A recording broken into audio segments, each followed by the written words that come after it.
তাপমাত্রা কিছুটা বাড়লেও কনকনে ঠান্ডায় বিপর্যস্ত উত্তরাঞ্চল। শীত আর করোনায় চরম দুর্ভোগে সাধারণ মানুষ।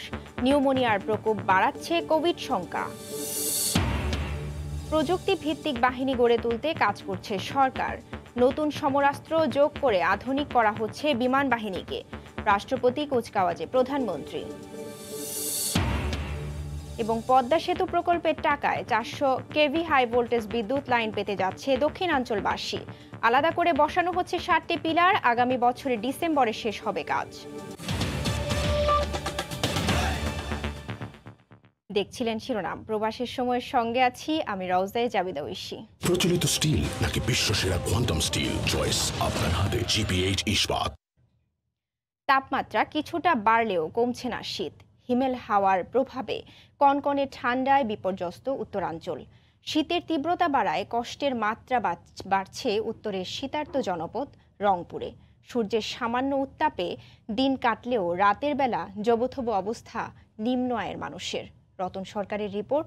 ছবি তুলেছেন শাকিল মাহমুদ ও তারিকুল ইসলাম। মধ্য আকাশ থেকে সূর্য কিছুটা হেলে পড়লেই কনকনে বাতাস অস্থিতে কাঁপন ধরিয়ে দেয়। গনগনে আগুনই ভরসা গরিব মানুষের। শহরের বস্তি থেকে পাড়াগাঁয়ের ছোট্ট বাজারে কুণ্ডুলি পাকিয়ে আগুন তাপানোর একই দৃশ্য। পিঠা ও চায়ের দোকানে জবুথবু মানুষের জীবনে নেমে এসেছে স্থবিরতা। হাত পা কম্বল তলে রাখা যায় না, এত ঠান্ডা। আমরা আগুন পরেও ঠান্ডা ক্লিয়ার করতে পারতেছি না, এত ঠান্ডা লাগতেছে। ঠান্ডা বাতাস আসে, বাতাসের কারণে ঠান্ডার কারণে থাকা যাচ্ছে না। হাসপাতালগুলো ভরে উঠেছে সর্দি কাশি নিউমোনিয়া সহ শীতজনিত নানা রোগে আক্রান্ত রোগীদের পদভারে। উত্তরের সবচেয়ে বড় সরকারি হাসপাতাল রংপুর মেডিকেলের 42 শয্যার শিশু ওয়ার্ডে 84টি শিশু চিকিৎসা পেলেও স্থান না পেয়ে ফিরে গেছে দ্বিগুণ রোগী। সমস্যা আপনার নিউমোনিয়া পেটত থাকাতে হচ্ছে, তারপর শ্বাসকষ্ট, সর্দি, বুকের সমস্যা, নিঃশ্বাস নিতে, পাতলা পায়খানা করে, বমি করে। একটা বিডে অন্তত 2টা করে বাচ্চা থাকার কোনো পরিবেশ একেবারেই কম। তাপমাত্রা কিছুটা বাড়লেও তীব্রতা কমেনি। সামনের 2-1 দিনে কিছুটা কমলেও তারপর আবারও একই রকম মৃদু থেকে মাঝারি শৈত্যপ্রবাহের শঙ্কার কথা জানাচ্ছে আবহাওয়া অধিদপ্তর। তাপমাত্রা যে প্রকোপটা ছিল গতকাল পর্যন্ত সেটা আজকে কিছুটা প্রশমিত হচ্ছে এবং এটা আগামী আরও কয়েকটা দিন এভাবে প্রশমিত হতে থাকবে বা এই অবস্থায় থাকবে। তবে এ মাসের শেষ সপ্তাহের দিকে, দ্যাট মিনস 25-26 তারিখের পরে হয়তো বা আরেকটা মাঝারি থেকে মৃদু ধরনের শৈত্যপ্রবাহের আশঙ্কা আমরা করতেছি। সরকারি বেসরকারি পর্যায়ে শীতবস্ত্র বিতরণের কথা বলা হলেও এখনও তা না পাওয়ার কথা বলছেন বেশিরভাগ দরিদ্র মানুষ। রতন সরকার, সময় সংবাদ, রংপুর। একদিকে শীত, অন্যদিকে করোনা। নিউমোনিয়া সহ ঠান্ডাজনিত রোগে আক্রান্ত হয়ে হাসপাতালগুলোতে বাড়ছে শিশু ও নবজাতক রোগীর সংখ্যা। চিকিৎসকরা বলছেন করোনা সংক্রমণের ভয় থেকেও অভিভাবকদের অনেকেই সন্তানদের হাসপাতালে নিয়ে আসছেন। এদিকে 2-1 দিনের মধ্যে শীত কমে যাবে বলে পূর্বাভাস দিয়েছে আবহাওয়া অধিদপ্তর।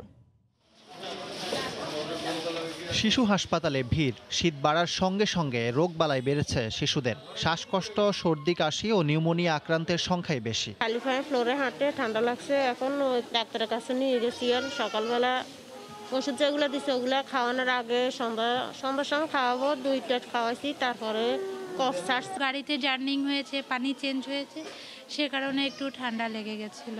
আগের চেয়ে 2 থেকে 3 গুণ বেড়েছে রোগীর সংখ্যা। চিকিৎসকরা বলছেন শিশু ও নবজাতকদের উষ্ণ পরিবেশে রাখতে হবে। অভিভাবকদের আরও সতর্ক হওয়ার পরামর্শ চিকিৎসকদের। শিশুদের তো আমাদেরকে করোনার কথা মাথায় রাখতেই হচ্ছে, সাথে হচ্ছে ঠান্ডা, জ্বর, কাশি, নিউমোনিয়া যেগুলো আমরা বলি বা শ্বাসকষ্ট, এবং ডায়রিয়া, যে কোল্ড ডায়রিয়া যেটা বলি, সেটার আক্রান্তের সংখ্যাটা অনেক বেড়ে গেছে।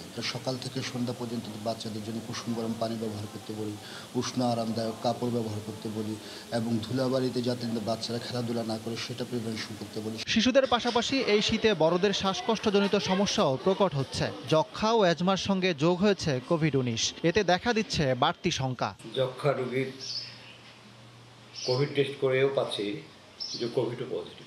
এই দুটি নিয়ে আমরা অবশ্যই হলো চিন্তার কারণ। আমার এখানে শ্বাসকষ্ট প্রথম দিকে একটু হালকা ছিল, তারপর প্রয়োজনীয় ট্রিটমেন্ট দেওয়ার কারণে এবং আমার রুমে সবসময় একটা করে অক্সিজেন সিলিন্ডার থাকে। এদিকে আবহাওয়া অধিদপ্তর জানিয়েছে 2-1 দিনের মধ্যে শীত কমে পরিস্থিতি স্বাভাবিক হয়ে আসবে। দিনের তাপমাত্রা কিছুটা কমলেও বাড়বে রাতের তাপমাত্রা।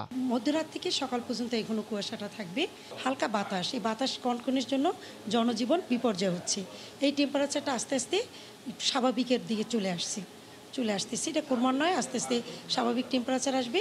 তবে এই মাসের শেষের দিকে বা জানুয়ারির শুরুতে আবারও শৈত্যপ্রবাহের পূর্বাভাস দিয়েছে আবহাওয়া অফিস। ইকরাম হোসাইন, সময় সংবাদ, ঢাকা।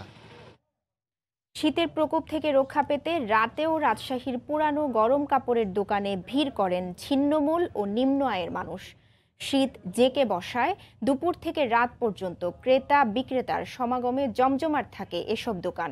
শীত বাড়ায় বিক্রি বেড়েছে বলে জানান দোকানিরা। আব্দুল সালামের ক্যামেরায় রাকিবুল হাসানের রিপোর্ট। ভোরে কুয়াশার চাদরে ঢাকা থাকছে নগর। দিনভর ধোঁয়াশে আকাশে সূর্যের উঁকিঝুঁকি। পৌষের শুরু থেকেই হিম বাতাস বাড়িয়েছে কনকনে শীত। আবহাওয়া অফিস বলছে চলছে মৃদু শৈত্যপ্রবাহ। এমন অবস্থায় রাজশাহীতে সবচেয়ে ভোগান্তিতে পড়েছে ছিন্নমূল ও স্বল্প আয়ের মানুষরা। শীত নিবারণের ন্যূনতম গরম কাপড় না থাকায় দুর্ভোগে পড়েছে এসব মানুষেরা। তাতে গরম কাপড় কিনতে ভিড় করছেন ফুটপাত ও ভ্যানে ফেরি করা পুরনো কাপড়ের দোকানগুলোতে। পুঙ্গ মানুষ, আমরা টাকা পয়সা নাই, শীতের কাপড়ও কিনতে পারিনি। গরিব মানুষ, ছাদে আকাশের তলে পড়ে থাকি। নগরীর গণকপাড়া নিউ মার্কেট রোড ও রেলগেটের ফুটপাতে পাওয়া যাচ্ছে স্বল্প দামে নতুন পুরাতন কাপড়। শীতের কাপড় কিনতে রাত পর্যন্ত ভিড় করেন নগরের নিম্ন আয়ের মানুষেরা। বড় বড় শপিং মলের চেয়ে এখানে শীতের পোশাকের সমাহারটা বেশি এবং অনেক জিনিস পাওয়া যায় খুব অল্প রেটে। আমরা ভালো কোয়ালিটিও খারাপ না, ভালো কোয়ালিটি বাচ্চাদেরকে দিতে পারছি, এই জন্য আমরা এখানে রাস্তা ধারে নিচ্ছি। অভিজাত মার্কেটগুলোতে তো সবার সাথে কেনার মতো ক্ষমতা নাই। বিক্রেতারা জানান শীতের প্রকোপ বাড়তে থাকায় ক্রেতাদের উপস্থিতি বাড়ছে। শীতটা বাড়ার কারণে ক্রেতারা আসছে, কেনাকাটা করছে। শীত আগের তুলনায় বেশি, এই কারণে অ্যাভেলেবল কাস্টমার আছে। এবারের শীতে শনিবার রাজশাহীতে এখন পর্যন্ত সর্বনিম্ন তাপমাত্রা রেকর্ড করা হয়েছে 8 ডিগ্রি সেলসিয়াস। রাকিবুল হাসান, সময় সংবাদ, রাজশাহী। শুভ্র তুষারে ছেয়ে গেছে পাহাড়, তার সঙ্গে মিলেমিশে একাকার সফেদ মেঘের ভেলা। শীতকালীন পর্যটনের স্বর্গরাজ্য যেন চীন। এ নিয়ে প্রতিবেদন থাকছে সংবাদের শেষাংশে। প্রযুক্তি ভিত্তিক বাহিনী গড়ে তুলতে সরকার কাজ করছে জানিয়ে প্রধানমন্ত্রী শেখ হাসিনা বলেছেন, আধুনিক সমরাস্ত্র যোগ করে বিমান বাহিনীকে আরও যুগোপযোগী করা হচ্ছে। রোববার সকালে ভিডিও কনফারেন্সে যশোর বিমান বাহিনী একাডেমিতে রাষ্ট্রপতি কুচকাওয়াজে অংশ নিয়ে কথা বলেন সরকার প্রধান। তিনি আরও বলেন, প্রশিক্ষণের মাধ্যমে বাহিনীর সদস্যরা নিজেদের যোগ্য করে তুললে বাংলাদেশেও একদিন যুদ্ধ বিমান বানানোর সক্ষমতা অর্জন করতে পারে। বাংলার আকাশ শত্রুমুক্ত রাখতে বিমান বাহিনীর সক্ষমতা দিনে দিনে সমৃদ্ধ হচ্ছে। জীবন বাজি রেখে বহিঃশত্রুর আক্রমণ থেকে স্বদেশের সীমানা রক্ষায় দিকবিদিক সজাগ এই বাহিনীর সদস্যরা। কঠোর পরিশ্রম আর নিয়মতান্ত্রিক চর্চায় বিমান বাহিনীর এক একজন অফিসার প্রস্তুত হন দেশমাতৃকা রক্ষায়। যশোরে এমনই এক নবীন ব্যাচ সম্পন্ন করল তাদের দীর্ঘমেয়াদী মৌলিক প্রশিক্ষণ। ভিডিও কনফারেন্সে ঢাকা থেকে এই আয়োজনে যোগ দেন প্রধানমন্ত্রী শেখ হাসিনা। ভার্চুয়াল এই অনুষ্ঠানে ৭৭তম বিমান বাহিনী একাডেমি কোর্স সম্পন্ন করা অফিসারদের সম্মানসূচক তরবারি প্রধানমন্ত্রীর পক্ষে তুলে দেন বিমান বাহিনী প্রধান। মনোজ্ঞ ফ্লাইং পাসে প্রতিরক্ষা মন্ত্রীকে সম্মান জানায় নবীন বিমান কর্মকর্তারা। প্রধানমন্ত্রী বলেন, বিমান বাহিনীর আধুনিকায়নে সবসময় মনোযোগী আওয়ামী লীগ সরকার। যেহেতু ডিজিটাল বাংলাদেশ গড়ে তুলব ঘোষণা দিই, কাজে প্রযুক্তি ভিত্তিক একটি বাহিনী গড়ে উঠুক তার দিকে আমরা বিশেষভাবে দৃষ্টি দিই। বিমান বাহিনীতে সদ্য সংযুক্ত নতুন ক্যাডেটদের মুক্তিযুদ্ধের চেতনা ধারণ করে দেশ সেবায় নিয়োজিত হওয়ার আহ্বান জানান সরকার প্রধান। মনে সাহস রেখে মাথা উঁচু করে বিশ্ব দরবারে চলতে হবে এবং নিজেদেরকে প্রশিক্ষণের মাধ্যমে উপযুক্ত করে গড়ে তুলতে হবে। তোমরাই আমার 41 শেষ সৈনিক, সেইভাবে নিজেদেরকে গড়ে তুলবে। একদিন আমরা এই বাংলাদেশে যুদ্ধ বিমান, পরিবহন বিমান, হেলিকপ্টার তৈরিও করতে পারবো ইনশাল্লাহ।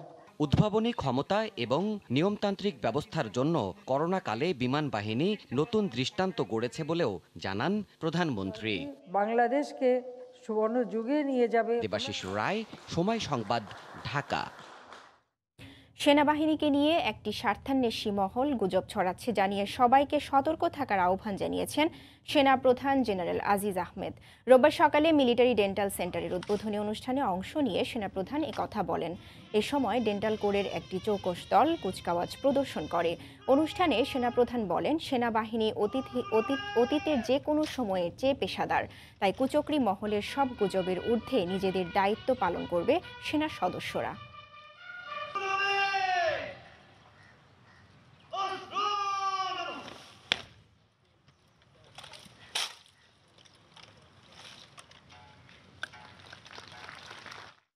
কিছু বিশেষ স্বার্থান্বেষী মহল বিগত কয়েক মাস যাবৎ দেশ ও জাতির গর্ব বাংলাদেশ সেনাবাহিনীকে নিয়ে হাস্যকর প্রপাগান্ডা ও রিউমার ছড়িয়ে বিরাজমান স্থিতিশীল পরিস্থিতিকে অস্থিতিশীল করার অপচেষ্টায় লিপ্ত রয়েছে।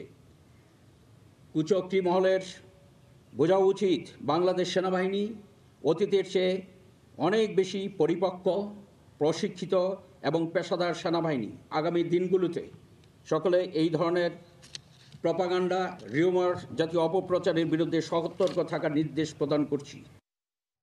সত্যি বলার অপরাধে বিএনপির ভাইস চেয়ারম্যান ও একজন খেতাবধারী মুক্তিযোদ্ধাকে শোকজ করা মুক্তিযুদ্ধ ও মুক্তিযোদ্ধাদের প্রতি অবমাননার শামিল বলে মন্তব্য করেছেন আওয়ামী লীগের সাধারণ সম্পাদক ওবায়দুল কাদের।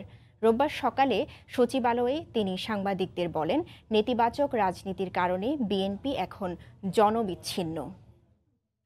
দলে একজন খেতাবধারী মুক্তিযোদ্ধা এবং ভাইস চেয়ারম্যানকে সত্য বলার অপরাধে সম্প্রতি অপমানকর শোকজ করা হয়েছে বলে গণমাধ্যমে খবর দেখেছি।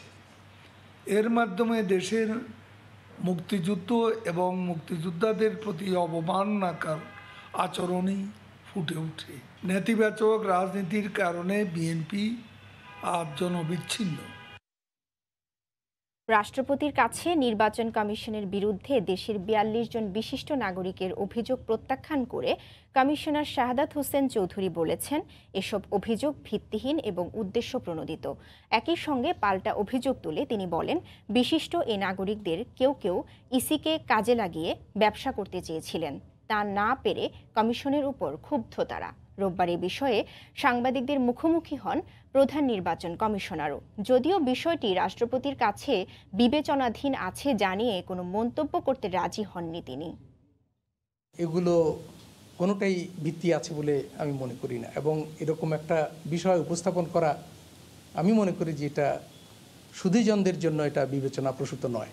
ওনারা তো এই নির্বাচন কমিশনে ব্যবসা করতেও চেয়েছিলেন, সেই ব্যবসার সুযোগ হয়তো এই নির্বাচন কমিশনের আমলে হয়তো হয় নাই। তারা যে অভিযোগ করেছে এটা কতটা যৌক্তিক স্যার? বললাম তো বাবা, রাষ্ট্রপতির কাছে পেন্ডিং থাকলে সেটা দিয়ে কথা বলবো। অভিযোগটা নিয়ে স্যার একটু যদি বলবো না কথা বলবো। শুধু যোগাযোগ নয়, পদ্মা সেতু প্রকল্পের মাধ্যমে উচ্চ ক্ষমতা সম্পন্ন 400 কেভি বিদ্যুৎ সঞ্চালন লাইন পেতে যাচ্ছে দেশের দক্ষিণাঞ্চলের মানুষ। সেতু থেকে 2 কিলোমিটার ভাটিতে এজন্য আলাদা করে 7টি পিলার বসানো হচ্ছে। মূল সেতুর জন্য বরাদ্দকৃত 12,000 কোটি টাকা থেকেই নদীর গভীরে তৈরি হচ্ছে পিলারগুলো। আগামী বছরের ডিসেম্বর নাগাদ এ কাজ শেষ হবে। সাইফুল ইসলামের ছবিতে এহসান জুয়েলের রিপোর্ট। কনক্রিটের অবকাঠামো যমুনা সেতুর মধ্য দিয়ে 132 কেভির বিদ্যুৎ সঞ্চালন লাইন টানার পর দেশের উত্তরাঞ্চলের বিদ্যুৎ ব্যবস্থাপনায় খুলে যায় নতুন সম্ভাবনার দুয়ার। এবার পদ্মা সেতুর মাধ্যমে হাই ভোল্টেজের 400 কেভি বিদ্যুৎ সংযোগ পেতে যাচ্ছে দক্ষিণাঞ্চলের জেলাগুলো। তবে পদ্মা সেতুর স্টিলের তৈরি কাঠামোতে 400 কেভি হাই ভোল্টেজ লাইন টানা সম্ভব নয় বলে মূল সেতু থেকে 2 কিলোমিটার ভাটিতে আলাদা করে বসানো হচ্ছে 7টি বিদ্যুতের খুঁটি। এর আগে যমুনা সেতুর মধ্য দিয়ে ইস্ট ওয়েস্ট কানেকশনের সময় পিজিসিবিকে আন্তর্জাতিক ঠিকাদার নিয়োগ দিতে হলেও তার চেয়ে বড় ও জটিল পদ্মা সেতু প্রকল্পে আলাদা করে কোনো ঠিকাদার কিংবা খরচ করতে হচ্ছে না। সেতুর পাইলিংয়ের জন্য শক্তিশালী যে হ্যামার বাংলাদেশে আনা হয়েছে সেটা দিয়েই বিদ্যুৎ বিভাগের জন্য তৈরি করা হচ্ছে এসব পিলার। গত বছরের জুনে মাটি পরীক্ষার পর এর মধ্যে সব পিলারের পাইলিং শেষ। 36টি খুঁটির মধ্যে 32টির কনক্রিটিংয়ের কাজও সম্পন্ন। বাস্তব অগ্রগতি আমি দেখে এসেছি, সেটা এপ্রিলে হবে না, সেটা আর একটু সময় লাগবে। আমাদের লক্ষ্যমাত্রা আছে ডিসেম্বর 2021-এর মধ্যে ওইটার কাজটিও সমাপ্ত করা। 7টি পিলারে 3টিতে 4টি করে আর 4টিতে 6টি করে মোট 36টি খুঁটি প্রবেশ করাতে হচ্ছে নদীর তলদেশে। এক একটি পিলারের মধ্যে দূরত্ব 830 মিটার করে। আলাদা কোনো প্রকল্প গঠন কিংবা বাড়তি কোটি কোটি টাকার বাজেট ছাড়াই দেশের বিদ্যুৎ বিভাগ পেল কঠিন কাজের সহজ এক সমাধান। ফলে পদ্মা সেতু শুধু যোগাযোগ ব্যবস্থায় নয়, একই সঙ্গে দেশের দক্ষিণ পশ্চিমাঞ্চলের বিদ্যুৎ সংযোগেও আনবে বৈপ্লবিক এক পরিবর্তন। এহসান জুয়েল, সময় সংবাদ, জাজিরা, শরীয়তপুর। চর খিদিরপুর, যেখানে প্রতি মুহূর্তে জন্ম নেয় নতুন খবর। পদ্মার ভাঙনে প্রতিটা মুহূর্ত কাটে ভয় আর আতঙ্কে। এখনও মৌলিক অধিকার থেকে বঞ্চিত এই চরের মানুষ। রাজশাহীর এই গ্রামটিতে মানুষের যোগাযোগের একমাত্র মাধ্যম নৌকা। এরই মধ্যে সীমান্তবর্তী 3টি গ্রামের মধ্যে 2টি বিলীন হয়ে গেছে পদ্মার ভাঙনে। সেলিম আহমেদের ক্যামেরায় রাজশাহী থেকে ফিরে জানাচ্ছেন সাদাত রহমতুল্লাহ। পদ্মার ভাঙনের তাণ্ডব ভালোই জানেন ষাটোর্ধ্ব আরশাফ আলী। চোখের সামনে বিলীন হয়েছে 3 গ্রামের 2টি। অবশিষ্ট গ্রামটিও গিয়ে ঠেকেছে ভারতের সীমান্তে। তো ওই মাটিটা ধরেন নদীর মধ্যে, তো আমাদের কোনো উপায় নেই। অনেকজন চলে গেছে, ধরেন এবার ভাঙলে পারে আমাদেরকেও চলে যেতে হবে। রাজশাহীর দুর্গম চর খিদিরপুর। কৃষি এই গ্রামের প্রাণ ভোমরা। তাদের অর্থনীতির চাকা ঘুরে ফসলের মাঠ আর গরু মহিষ লালন পালনে। কিন্তু যে জমিতে ফসল আবাদ করে তাদের জীবন জীবিকা, বছর বছর পদ্মার ভাঙনে 4000 হেক্টর জমি এখন দাঁড়িয়েছে মাত্র 40 হেক্টরে। শুধু কি ঠিকানা হারানোর ভয়?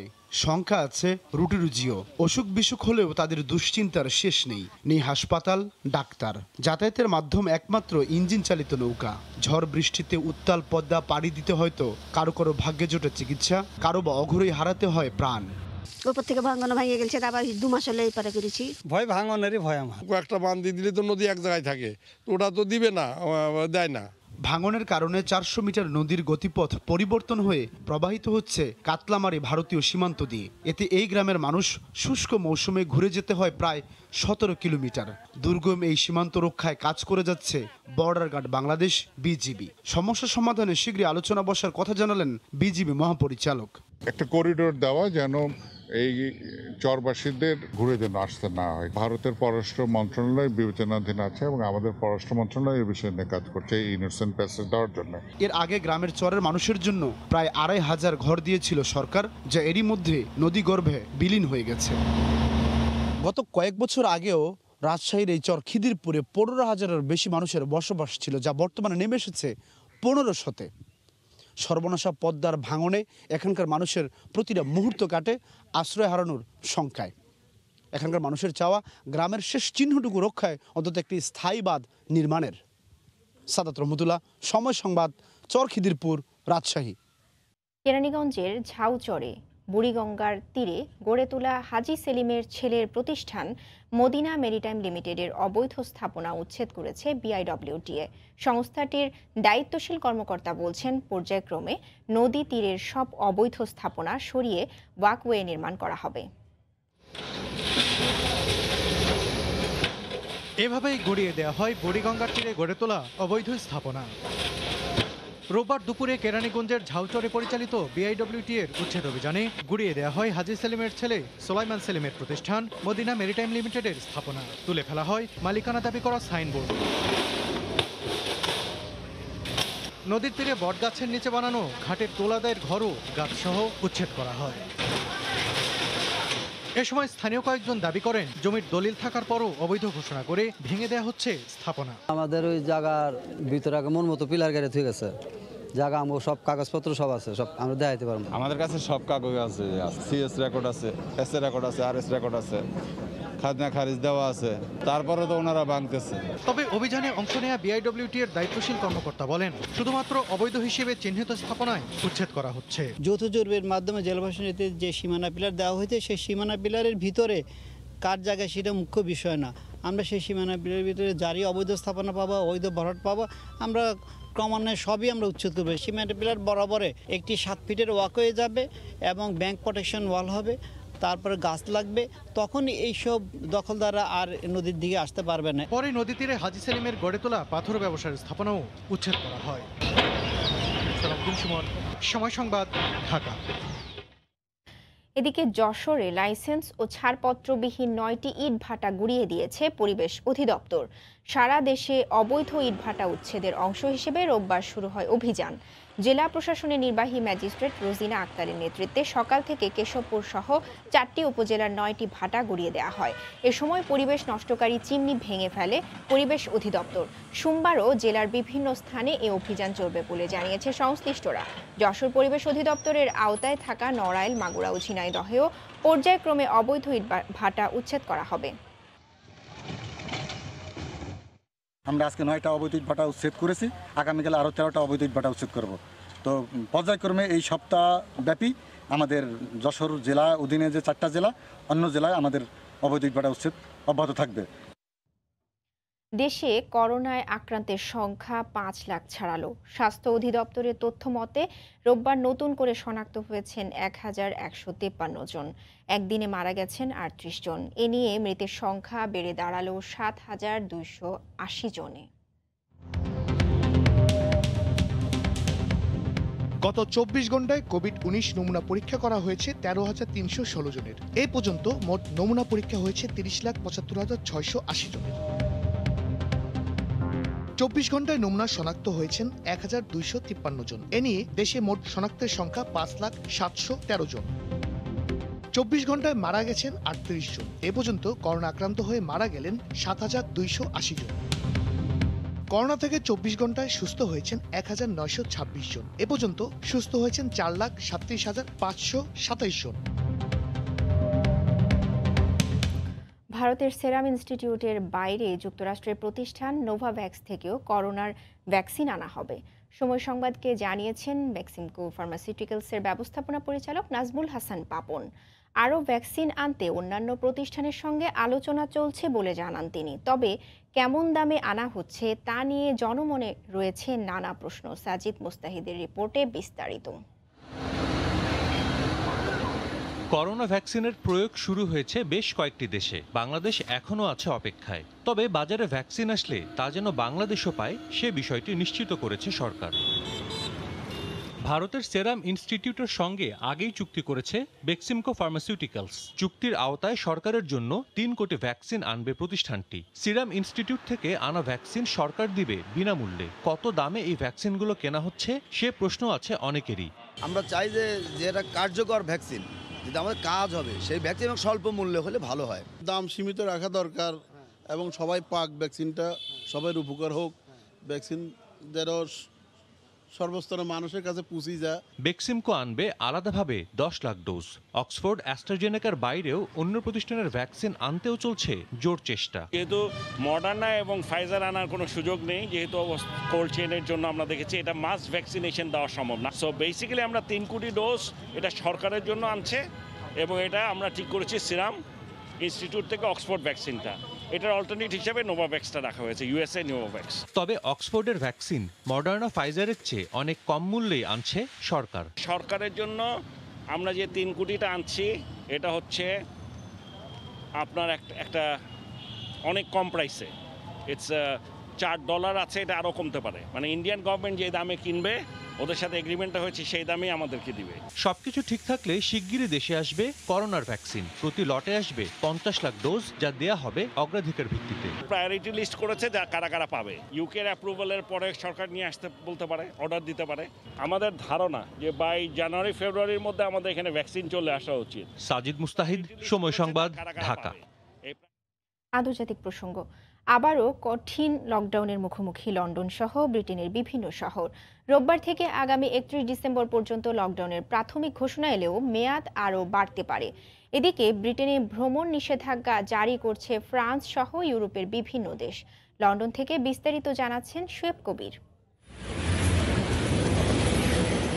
ব্রিটেন জুড়ে করোনা সংক্রমণ আশঙ্কাজনক হারে বাড়তে থাকায় বড়দিন সামনে রেখে আবারও লকডাউন লন্ডন সহ বিভিন্ন শহর। পরিস্থিতি যাতে নিয়ন্ত্রণের বাইরে চলে না যায় সেজন্য লকডাউনের প্রথম দিন থেকে সতর্ক অবস্থায় বরিস জনসনের সরকার। ক্রিসমাসের ঠিক আগ মুহূর্তে নতুন করে জারি হওয়া এই লকডাউনের প্রভাব পড়েছে বাংলাদেশি কমিউনিটিতেও। থমকে গেছে জনজীবন, ব্যবসা বাণিজ্য নেমে এসেছে স্থবিরতা।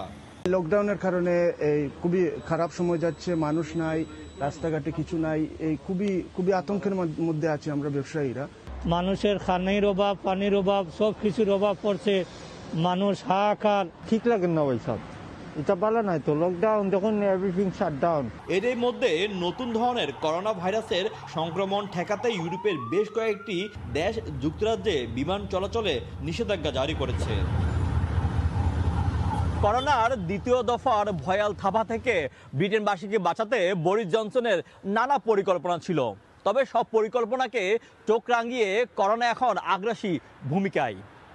লন্ডনের মতন ব্যস্ততম এই শহরে এখন নেমে এসেছে অনেকটাই শুনশান নীরবতা। শোয়েব কবির, সময় সংবাদ, লন্ডন। সৌদি আরবে অনলাইনে আবেদনের মাধ্যমে বিনামূল্যে করোনা ভ্যাকসিন নিতে পারছেন দেশটির নাগরিক এবং প্রবাসীরা। সরকারের এমন সিদ্ধান্তে খুশি প্রবাসী বাংলাদেশিরা। এর আগে ফাইজার এবং বায়োএনটেকের ভ্যাকসিনের অনুমোদন দেয় সৌদি স্বাস্থ্য মন্ত্রণালয়। রিয়াদ থেকে আরিফুর রহমানের রিপোর্ট।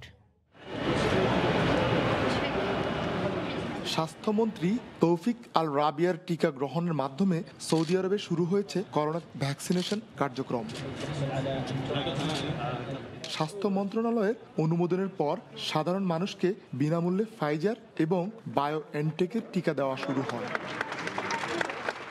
সৌদি কর্তৃপক্ষ জানিয়েছে নাগরিক এবং প্রবাসী সবাই বিনামূল্যে টিকা পাবেন। দেশটির সরকারের এমন সিদ্ধান্তে খুশি প্রবাসী বাংলাদেশিরা। আমরা যারা প্রবাসী আছি তাদের জন্য এটা নিঃসন্দেহে একটা সুখবর, সৌভাগ্যের বিষয়। এটা সর্বসাধারণের জন্য ফ্রিতে দেওয়া হবে, সকল প্রবাসীর জন্য এবং সৌদি সকল নাগরিকের জন্য। প্রথমে আর কি বয়স্কদেরকে দিবে, তারপরে তরুণ যারা তাদেরকে দিবে, এরপরে ধীরে ধীরে সবাই পাবে। তো প্রক্রিয়াটা খুবই সুন্দর, আমি স্বাগত জানাচ্ছি সৌদি সরকারের সুন্দর উদ্যোগের জন্য। টিকা পেতে অনলাইনে রেজিস্ট্রেশন করতে হবে। মোট 3 ধাপে দেওয়া হবে করোনা ভ্যাকসিন। প্রথম ধাপে 40 থেকে 65 বছর, দ্বিতীয় ধাপে 30 থেকে 40 বছর এবং শেষ ধাপে বাকিদের টিকা দেওয়া হবে বলে জানানো হয়। আরিফুর রহমান, সময় সংবাদ, সৌদি আরব। ইউরোপীয় ইউনিয়ন থেকে যুক্তরাজ্য বেরিয়ে যাওয়ার পর অনেক ইতালি প্রবাসী যাচ্ছেন ব্রিটেনে স্থায়ী আবাস গড়তে। এরই মধ্যে দেশটিতে ইতালীয় পাসপোর্টধারী 15,000-এর মতো বাংলাদেশি বংশোদ্ভূত বসবাস শুরু করেছেন।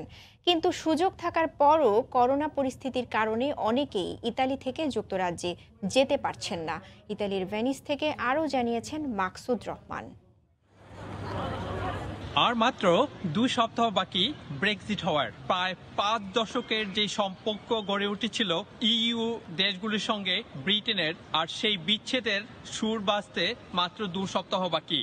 কিন্তু ব্রিটেনকে নিয়ে স্বপ্নে বিভোর আছে বাংলাদেশি কমিউনিটির, যারা ইউরোপ জুড়ে বসবাস করেন। তবে যারা ইউরোপীয় ইউনিয়নের পাসপোর্টধারী তারাই শুধু ব্রিটেনে বসবাস করতে পারবেন। কিন্তু শেষ মুহূর্তে এসে যারা ইউরোপে প্রি সেটেলমেন্ট করার জন্য ইউরোপ থেকে ইউকেতে যেতে চান, তাদের জন্য ভোগান্তির কারণ হচ্ছে করোনা পরিস্থিতি। করোনার কারণে যাতায়াত ব্যবস্থা এবং লকডাউন, করোনার সার্টিফিকেট সবকিছু মিলে এটা অনেকেই সমস্যার সম্মুখীন হচ্ছে। ব্রেক্সিট হওয়ার পরে আমাদের কি অবস্থা, ব্রেক্সিট কি করে এটা আমাদের জানা নেই।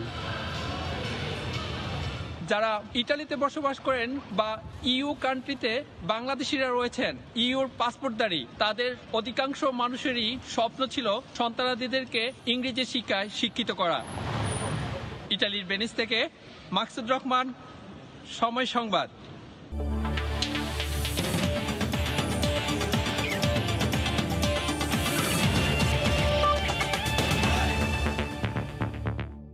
বিশ্বমানের পূর্ণাঙ্গ সুযোগ সুবিধা নিয়ে শিগগিরই চালু হতে যাচ্ছে সাকিব আল হাসানের ক্রিকেট একাডেমি।